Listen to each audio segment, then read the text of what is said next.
सोचकर घर से निकल आता है। कालू कौवे को एक पेड़ की शाख पर बैठी रानू चिड़िया दिखाई देती है।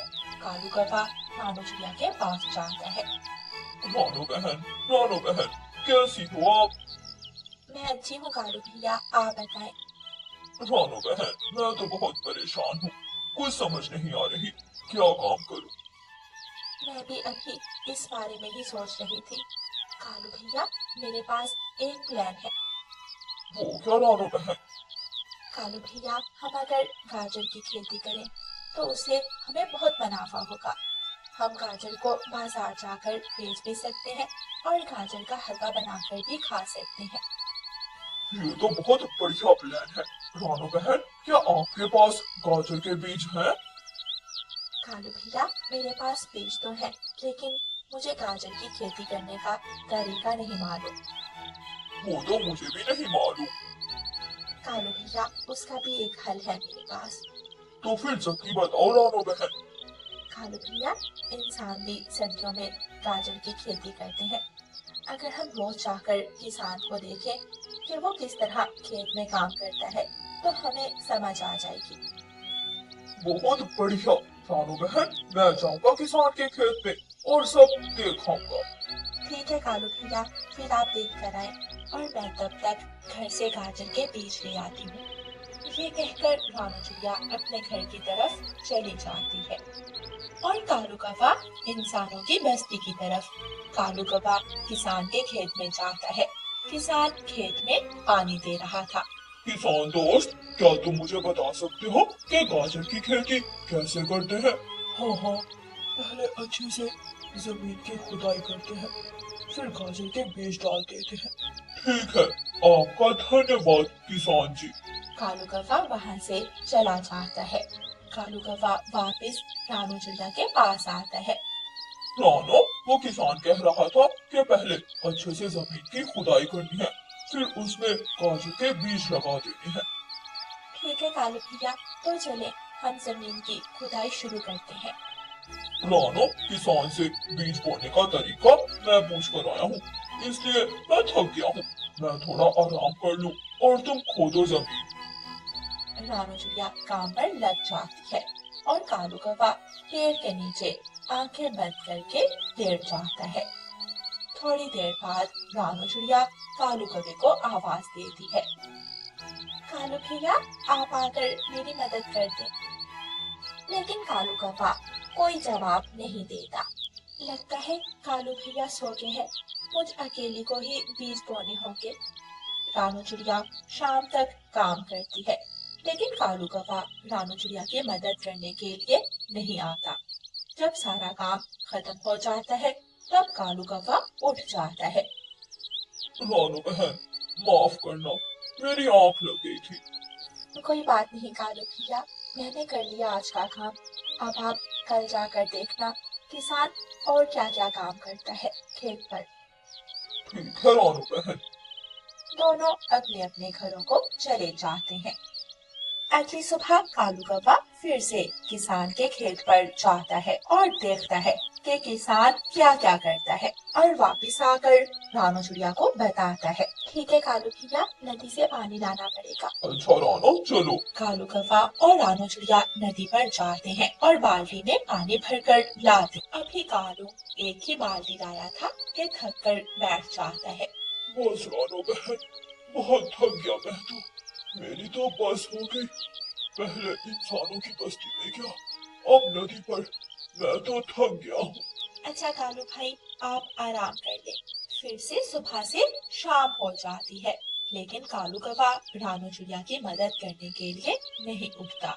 हर रोज कालू कौवा ऐसा ही करता। रानू चिड़िया बेचारी अकेली सारा सारा दिन खेत में काम करती रहती। ऐसे ही दिन गुजरते रहे। आखिर रानू चिड़िया की मेहनत रंग लाती है और गाजर का खेत तैयार हो जाता है। आखिर आखिर वो दिन आ गया। जी कालू भाई, आखिर हमारी मेहनत रंग लाई। आज से खेत का आधा हिस्सा आपका है और आधा मेरा। ये क्या बोल रही हो तुम? कोई आधा हिस्सा नहीं मिलेगा तुम्हें। सारी मेहनत तो मैंने की है। कालू भैया, कैसी बात कर रहे हैं आप? सारी मेहनत मैंने की है। हम दोनों इस खेत के हिस्सेदार हैं। निकल यहाँ से, कोई हिस्सा नहीं मिलेगा तुझे। कालू कौवा रानू चिड़िया को धक्के मारकर खेत से निकाल देता है। रानू चिड़िया बेचारी वहाँ से चली जाती है। रानू चिड़िया बेचारी अपने घर में परेशान बैठी थी। कालू भाई ने ये अच्छा नहीं किया। अगर कालू भैया ने मदद की तो मैंने भी दिन रात मेहनत की है। मैं ऐसे अपनी मेहनत जाया होने नहीं दूंगी। अगर कालू भैया ने मेरे साथ ज्यादती की है, मैं भी बदला लूंगी। रात को रानू चिड़िया गाजर के खेत में जहरीली खाद लेकर जाती है और गाजर के खेत में खाद का छिड़काव करती है। और अगली सुबह रानू चिड़िया मिठू राजा के महल जाती है। राजा जी, मैं एक फरियाद लेकर आई हूँ आपके पास। हाँ चिड़िया, बोलो। राजा जी, हमारे जंगल में एक कालू कौवा है। उसने अपने गाजर के खेत में जहरीली केमिकल भरी खादों का इस्तेमाल किया है। हमारे जंगल का ये नियम है कि हम खेतों में केमिकल भरी खादें इस्तेमाल नहीं करेंगे। मिठू तोता महल के सेंतरी को बुलाता है और सेंतरी को खेत के बारे में बहुत जानकारी थी। जाओ सेंतरी, रानू चिड़िया के साथ कालू कौवे के खेत में जाओ और चेकिंग करके आओ। सेंतरी रानू चिड़िया के साथ जाता है और कालू कौवे के खेत की चेकिंग करता है। कालू कौवा भी वहाँ आ जाता है। तुम दोनों क्या कर रहे हो मेरे खेत में? रानो, ये तुम किसको साथ लेकर आई हो? मैंने तुम्हारे खेत की चेकिंग की है। तुमने केमिकल भरी जहरीली खादें इस्तेमाल की है, इसलिए तुम्हें कैद खाने में डाला जाएगा। नहीं नहीं, मैंने ऐसा कुछ नहीं किया। रानो बहन, आप बताएं ना। ये तो आपका खेत है कालू भैया, मैं क्या बताऊं? हम खेत आधा आधा बांट लेंगे, बल्कि खेत आप ही रख लेना। लेकिन प्लीज रानो बहन, सच बताएं ना। ये क्या कह रहे हो तुम? चलो अब समय जाया मत करो। रुक जाए सेंतरी भाई। फिर रानू चिड़िया सारी बात बताती है। अच्छा तो ये कौवा आपको आपका हिस्सा नहीं दे रहा। मैं दूंगा, लेकिन प्लीज मुझे कैद ना किया जाए। इस तरह सेंतरी खेत को 2 हिस्सों में बांट देता है। रानू बहन, अगर इस काले कौवे ने फिर कोई चालाकी की, आप महल आकर बताना।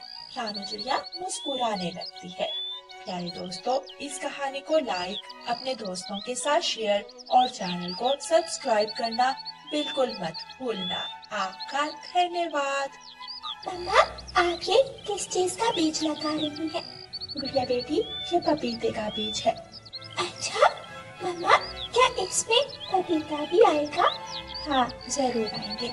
हम इस बीज से उगने वाले पौधे का खूब ख्याल रखेंगे और फिर इस पेड़ पर पपीते आ जाएंगे।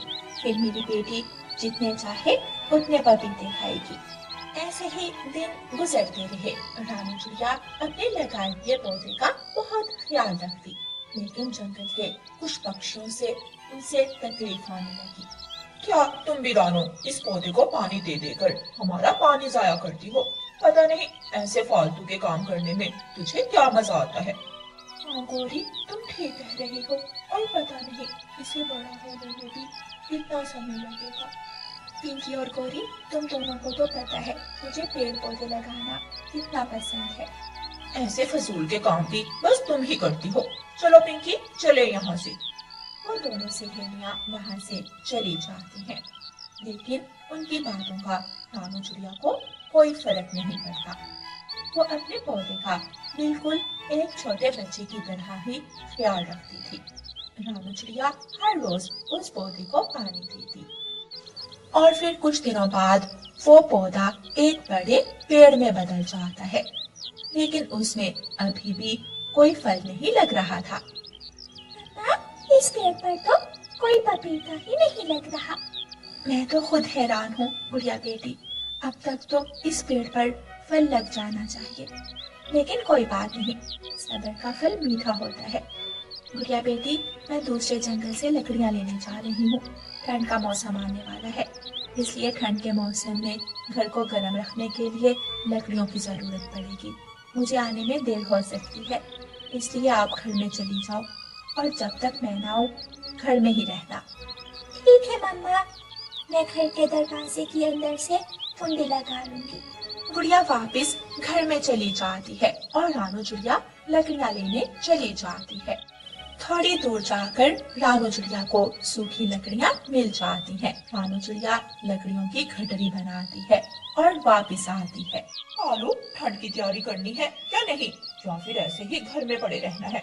मैंने सुना है सूखी लकड़ियाँ बहुत दूर से मिलती हैं। अब इतनी दूर कौन जाए, हम दोनों यहीं कहीं से पेड़ काट कर लकड़ियाँ ले आएंगे। तभी गोरी के घर गोरी की माँ आ जाती है। गोरी बेटी, पीछे तो देखो कौन आया है। अरे माँ, आपने आज सरप्राइज ही दे दिया। अरे सासू माँ, आप यहाँ क्यों आई हैं? क्या कहा तुमने कालू? वो मेरा मतलब, आप कैसे आई हैं? खुशी के मारे क्यों आई निकल गया? कालू बेटा, तुम तो जानते हो हमारे जंगल में कितनी ठंड पड़ती है और मेरा घोंसला तो बहुत कमजोर है, और अब इस बुढ़ापे में मुझसे मुरम्मत भी नहीं की जा रही थी, तो मैंने सोचा अपनी गोरी बेटी के पास चली जाती हूँ। बहुत अच्छा किया माँ जो आप यहाँ आ गई। वहाँ आपका ख्याल रखने वाला भी कोई नहीं है, यहाँ मैं आपका अच्छे से ख्याल रखूंगी। मेरे कालू जी है ना, आपको किसी भी तरह की चिंता करने की जरूरत नहीं। क्या मैं कहाँ फंस गया? अब इस गोरी के साथ इसकी माँ को भी झेलना पड़ेगा। रात गुजर जाती है और सुबह हो जाती है। कालू और गोरी अपना कुल्हाड़ा उठाते हैं और एक पेड़ पर जाकर बैठ जाते हैं। गोरी, ये पेड़ कुछ ठीक लग रहा है, मैं इसी से लकड़ियाँ काट लेता हूँ। हाँ हाँ, जल्दी काट लो, गरम घर में मेरी माँ को अच्छे से नींद आएगी। वो दोनों पेड़ को काटने ही वाले थे कि तभी रानू चिड़िया वहाँ आ जाती है। ये क्या कर रहे हो तुम दोनों? अंधी हो गया, दिख नहीं रहा पेड़ काट रहे हैं। लेकिन ये पेड़ क्यों काट रहे हो? हमने लकड़ियाँ जलानी है, और कुछ पूछना है? तो फिर आप दोनों दूसरे जंगल से सूखी लकड़ियाँ ले आए। मैं आप दोनों को ये पेड़ नहीं काटने दूंगी। तेरी हिम्मत कैसे हुई हमें रोकने की? गोरी, अगर तुम ये पेड़ काटोगी तो इससे हमारे ही जंगल के पेड़ कम हो जाएंगे, इससे हमारा ही नुकसान होगा। और इस पेड़ पर तो गर्मियों के मौसम में फल लगते हैं, इसलिए यहाँ से पेड़ों को मत काटो। छोटी कमजोर चिड़िया, तुझे क्या लगा तेरा ये भाषण सुनकर हम पेड़ नहीं काटेंगे? मुझे पता है तुम दोनों ऐसे बात नहीं मानोगे। मैं अभी अपने बाकी दोस्तों को बुलाती हूँ। अगर इस जंगल से एक भी पेड़ कटा तो हम सब तुम्हें लाठियों से मारेंगे। चल कालू, इस चिड़िया के बड़े पर निकल आए हैं, देख लेंगे हम तुझे चिड़िया। दोनों वहां से चले जाते हैं। रात हो जाती है। रात होते साथ ही जंगल में ठंडी हवाएं चलना शुरू हो जाती हैं। सभी पक्षी अपने अपने घोंसलों में मजे से बैठे थे, क्योंकि वो पहले ही जंगल के दूसरे किनारे से सूखी लकड़ियां ले आए थे। लेकिन कालू, गोरी और गोरी की माँ ठंड से कांप रहे थे। तुम दोनों तो आज लकड़ियां लेने भी गए थे, फिर खाली पंख क्यों आ गए? माँ, क्या बताएं, हमारे जंगल में एक चिड़िया है जो बहुत स्मार्ट बनने की कोशिश करती है। ये ठंड तो हमें रातों रात मार देगी। मैं तो हूँ भी बूढ़ी जान। जाओ कालू बेटा, अब कहीं से लकड़ियाँ चुरा कर ही ले आओ। क्या चोरी करके लाऊं? ऐसे कह रहे हो जैसे पहले कभी चोरी नहीं की। जाओ उस छोटी चिड़िया की लकड़ियाँ चुरा कर लाओ, हम आराम से उसकी लकड़ियाँ जलाएंगे और वो ठंड से मर जाए। कालू कौवा अपने घर से निकलता है और रानू चिड़िया की तरफ जाता है। वो खिड़की के रास्ते चिड़िया के घर में घुसता है और सारी लकड़ियाँ उठाकर वहाँ से निकल जाता है। थोड़ी देर बाद ठंड के कारण रानू चिड़िया और उसकी बेटी गुड़िया की आँख खुल जाती है। माँ, कुछ लकड़ियाँ जला ले, ठंड अब बढ़ गई है। मेरी बेटी, मैं अभी जलाती हूँ। लेकिन रानू चिड़िया देखती है कि लकड़ियाँ तो वहाँ थी ही नहीं। मैं तो इतनी सारी लकड़ियाँ लेकर आई थी, लेकिन सारी लकड़ियाँ कहाँ चली गई? तभी रानू चिड़िया को बाहर से किसी की आवाज आती है। रानू चिड़िया बाहर जाती है। चिड़िया, मैं हूँ, तुम्हारा पपीते का पेड़। मैंने तुम्हारी परेशानी देख ली है। तुम्हारी सारी लकड़ियां वो कौवा उठा कर ले गया है, लेकिन तुम चिंता मत करो। मैं अभी तुम्हारे लिए अपने ऊपर एक पपीते का घर बना देता हूँ। फिर उस पेड़ से रोशनी निकलती है और उसके ऊपर एक पपीते का घर बन जाता है।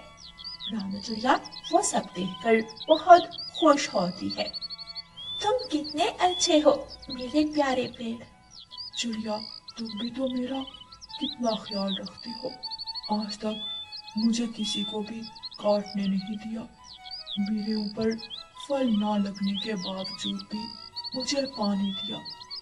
तो मेरा भी फर्ज बनता है कि मैं भी आपकी मदद करूं।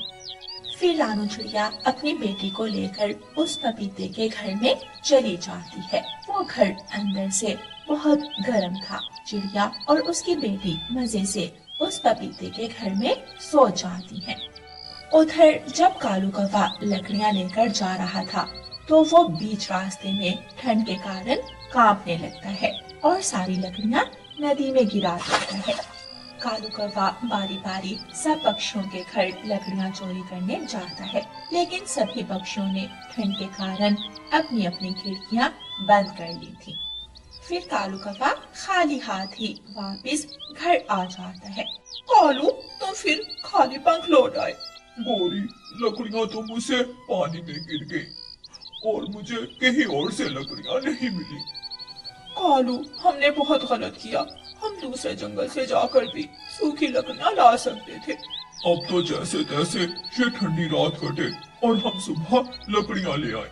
कालू, गोरी और उसकी माँ ठंड में कांपते कांपते रात गुजारते हैं, लेकिन रानू चिड़िया अपनी बेटी के साथ अपने पपीते के गर्म घर में आराम से सो रही थी। प्यारे दोस्तों, इस कहानी को लाइक, अपने दोस्तों के साथ शेयर और चैनल को सब्सक्राइब करना बिल्कुल मत भूलना। आपका धन्यवाद। प्यारे दोस्तों, आपको हमारी कहानी